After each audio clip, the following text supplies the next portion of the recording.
Librarian, banker, teacher, medical technician, bridge partner, and all-around servant in this house of tomorrow.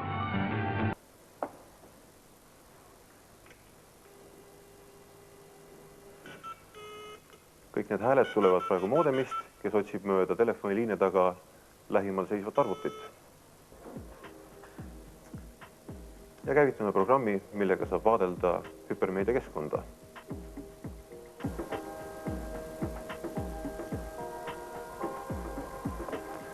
Ja ühtlasi selgitame kohe ära ka mõiste, mida tähendab endast hüpermeedia ja mida tähendab hüpertekst.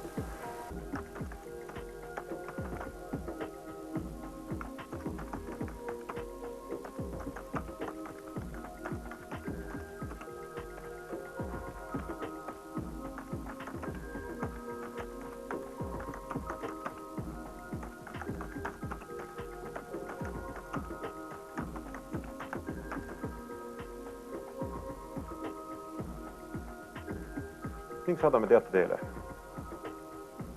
Teade meie ühenduse võtmisest Valge Majaga on edukalt kohale jõudnud ja Bill Clinton isiklikult oma digitaalse allkirjaga tänab meid Valgesse Majja jõudmise eest.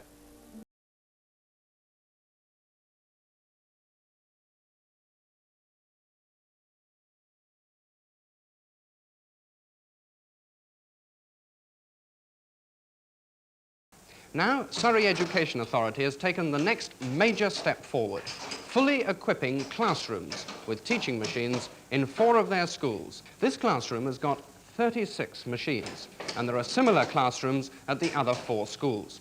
160 machines in all. It's the largest number ever to be put into schools under a plan like this in Europe.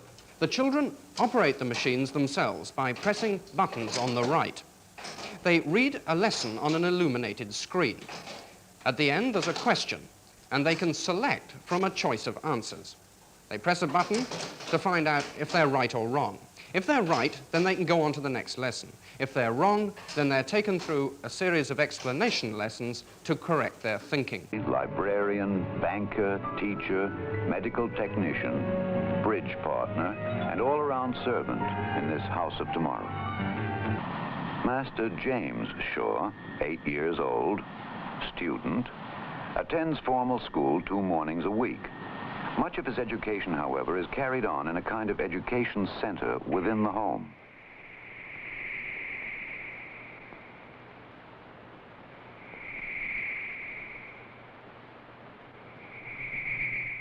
And so, an era that began 500 years earlier with Copernicus and Galileo ends as the first astronaut takes his first halting steps onto the shores of the moon and begins a new age of man. His assignments are programmed into the home computer and fed into teaching machines, which allow him to progress as rapidly as his awakening mind can absorb the audio-visual lessons.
This is Lecture 102.